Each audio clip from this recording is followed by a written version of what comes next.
Pokémon est en danger et c'est à cause d'eux-mêmes. Si vous suivez l'actualité de ma chaîne YouTube, vous devez savoir que je parle beaucoup de Pokémon, mais surtout que je commence à critiquer de plus en plus Pokémon, dans la façon de travailler, mais surtout dans leur façon d'organiser leur nouvelle série et leur nouveau bloc de Pokémon. Aujourd'hui, ça fait des années qu'aujourd'hui Pokémon commence à limiter les objets à sa communauté. On en parlera plus tard dans la vidéo, mais aujourd'hui c'est un problème, car aujourd'hui Pokémon n'est plus accessible à tous, et donc Pokémon commence à devenir de plus en plus limité à un certain groupe de personnes. Pour ceux qui ne connaissent pas, je suis Mathis de la chaîne PokéCollect. Je collectionne Pokémon aujourd'hui depuis plusieurs années, et à travers cette chaîne YouTube, je vous retransmets mon savoir, mais surtout vous présente les actualités de Pokémon, mes ressentis, mais surtout les découvertes et les ouvertures que je vais faire sur la chaîne YouTube. En tout cas, si la vidéo vous plaît, n'hésitez pas à liker, à commenter, à vous abonner à ma chaîne YouTube pour ne rien louper aux prochaines vidéos qui vont sortir. Et moi je vous dis bon visionnage.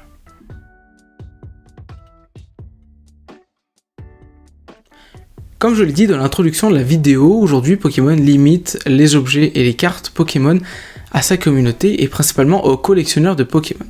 Ça fait aujourd'hui quelques années que Pokémon commence à sortir des items en édition limitée, c'est-à-dire des items qui sont disponibles en quantité limitée, et donc pas tout le monde peut réussir à avoir ces objets, et donc ça pose un problème, c'est qu'aujourd'hui il y a une division dans les personnes qui collectionnent Pokémon. Il y a une division entre les personnes qui réussissent à avoir l'objet et ceux qui ne réussissent pas à avoir l'objet. En fait, ça pose un problème, c'est qu'aujourd'hui Pokémon commence à s'intéresser à surtout un nouveau groupe de personnes, les personnes jeunes, mais surtout les personnes qui sont des hommes, les personnes de plus de 20 ans. Pokémon a souvent été considéré, et l'est encore considéré, comme un jeu pour enfants. Pokémon aujourd'hui a l'image d'un jeu pour enfants, et donc n'est pas si mature que ça. Aujourd'hui, quand on dit qu'on collectionne Pokémon, on pense directement à la collection de jouets, à l'enfance. Le problème, c'est qu'aujourd'hui, Pokémon veut devenir de plus en plus accessible aux personnes qui veulent faire de l'investissement. Et ça, on le voit depuis quelques années, quand on regarde par exemple l'Ultra Premium Box Dracofeu, ou alors, si on revient en 2021, avec Célébration qui fête les 25 ans de Pokémon, la Ultra Premium Box Célébration. Aujourd'hui, ça pose un problème, c'est que Pokémon est conscient qu'aujourd'hui, ces items vaut très cher à la revente. Et ça, Pokémon le sait très bien. C'est pour faire parler, mais surtout pour faire venir d'autres personnes qui sont potentiellement pas intéressées de base à Pokémon. Et c'est ça, la nouvelle communauté de Pokémon. Les investisseurs. Aujourd'hui, Pokémon n'est plus concentré sur les jeunes. Les jeunes, ils l'ont déjà dans leur poche. Les adolescents, pareil, certains ne sont pas intéressés, mais ils rejoignent un petit peu les jeunes. Aujourd'hui, Pokémon veut donc avoir une communauté d'hommes. Une communauté d'hommes de plus de 20 ans, de 30 ans, voire même, qui s'intéressent à l'investissement et qui veulent surtout commencer à collectionner Pokémon. Pokémon veut donc s'intéresser à majoritairement les personnes de plus de 20 ans et oublie les jeunes de moins de 10 ans ou de moins de 15 ans qui, eux, veulent commencer et continuer leur collection de Pokémon, mais malheureusement certains items ne sont pas disponibles et pour les avoir, il faut mettre souvent le prix. Aujourd'hui, si vous connaissez Pokémon, c'est grâce principalement aux cartes Pokémon. Et pour les jeunes, pour ceux qui connaissent Pokémon depuis longtemps, c'est grâce principalement aux dessins animés ou alors tout simplement aux livres ou aux goodies, par exemple les peluches, etc. de Pokémon. Pokémon, c'est très bien. Les cartes Pokémon se vendent très bien et se vendent encore très bien. En fait, ils ont suivi la lignée de Magic, par exemple, qui eux, ils savent très bien, ça a très bien marché pour eux. Pokémon, quand ils ont sorti leur réédition de cartes au Japon, ça a très bien marché. Ça a même très bien marché parce que c'est devenu le jeu actuellement de cartes le plus vendu au monde. En 99, quand c'est arrivé en Europe et aux États-Unis, ça fait aussi le buzz, ça fait parler dans les médias parce que c'était quelque chose de nouveau. De nouveau parce que personne avait vu un lancement pareil, un lancement qui avait réuni autant d'enfants, autant de personnes dans une nouvelle communauté. Les collectionneurs étaient à fond dedans, ils étaient à fond pour rechercher les items. Il n'y avait pas de limite en fait. Vous vouliez des cartes, vous les avez dans vos magasins. Mais aujourd'hui, le problème, il est bien autre. Le problème, c'est qu'aujourd'hui, Pokémon limite ses objets. Comme je disais avant, certains objets commencent à être limités. Et le problème, c'est qu'aujourd'hui, vous n'êtes plus capable d'avoir certains items sans dépenser 200, 300, 400 euros. Alors, le prix n'est pas réellement le problème. On a déjà eu ça avec les displays. Les displays Pokémon coûtent 180 € de base. Le problème, c'est que les items sont en édition limitée pour certains items en particulier. Le problème, c'est qu'aujourd'hui, de plus en plus de personnes commencent à abandonner Pokémon parce que Pokémon commence à devenir de plus en plus de l'investissement. Pokémon, comme je l'ai dit précédemment, s'intéresse à une nouvelle communauté de personnes, des personnes souvent âgées de plus de 20 à 30 ans, une communauté qui ne pense pas à la collection, mais à l'investissement, pour faire parler, pour faire encore des chiffres de plus en plus fous à la revente. Et oui, vous croyez pourquoi les Dracofeu édition 1 se sont vendus à 50 000 €? Pokémon l'a fait exprès.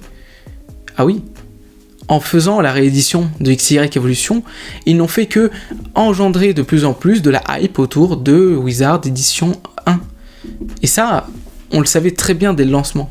Faire des rééditions d'une série qui est très bien marché, c'est une simple bonne raison pour faire augmenter la série de base, pour faire vendre, et surtout pour faire parler d'elle.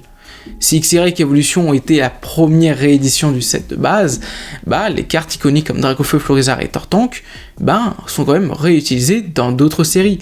On parle principalement de Célébration par exemple. Mais alors pourquoi Pokémon utilise toujours les mêmes illustrations et surtout le même design des cartes? Ça c'est très simple. Pokémon n'arrive plus à trouver de design, il n'arrive plus à inventer. Il retourne dans le passé, désespérément, pour essayer de trouver un autre moyen de faire revenir des personnes qui étaient intéressées avant par Pokémon. Et ça, c'est très bien et c'est très véridique. Pokémon n'a plus aucune imagination. Regardez avec Écarlate et Violet. Les designs des cartes reprennent exclusivement les designs des japonaises, alors que pendant 25 ans, on avait le design des cartes françaises et européennes. Des cartes à bordure jaune, avec un dos européen et américain, qui différenciait le japonais des autres pays. Malheureusement, Pokémon n'a plus d'idée. Il se référence sur un seul pays qui marche très bien, le Japon, une référence pour Pokémon, mais malheureusement, pour beaucoup de personnes, Pokémon est fini. Il finit parce que Pokémon commence à revenir de plus en plus dans le passé. On reparle encore d'une nouvelle réédition qui va sortir peut-être cette année ou l'année prochaine, du set de base, encore une fois. Ça ferait 3 fois qu'il retourne encore dans le passé. C'est bien qu'il y a un problème quelque part. C'est que Pokémon n'arrive plus à réinventer. Il n'arrive plus à trouver d'autres moyens, d'autres séries qui permettent de redonner la hype à Pokémon. Et ça fait des années que ça existe. Alors comment y remédier? C'est très simple. En faisant des items limités, des items qui ne feront que en fait parler de Pokémon. Et feront revenir la hype parce que ce sont des items qui seront cotés. Des items qui seront limités, des items qui ne seront jamais ressortis plus tard. À part avec des nouvelles séries de cartes qui seront dedans, comme Célébration, ou alors la nouvelle qui est sortie avec Dracofeu. Et ça pareil, mettre la même effigie de Pokémon, c'est qu'il y a un problème quelque part. Mettre toujours Dracofeu, c'est qu'il y a un problème. Revenir dans le même Pokémon de base, en oubliant le Pokémon réel, qui a été vraiment le Pokémon qui a fait Pokémon devenir célèbre, Pikachu.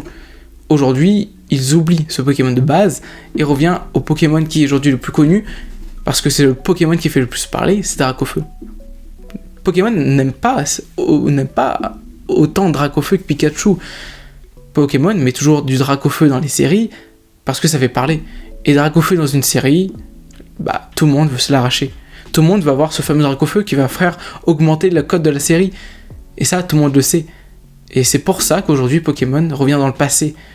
Pour faire oublier ces séries qui vont sortir et qui seront nulles, pour essayer de revenir dans le passé et faire revenir des personnes qui étaient anciennement collectionneurs ou qui aimaient à l'époque Pokémon.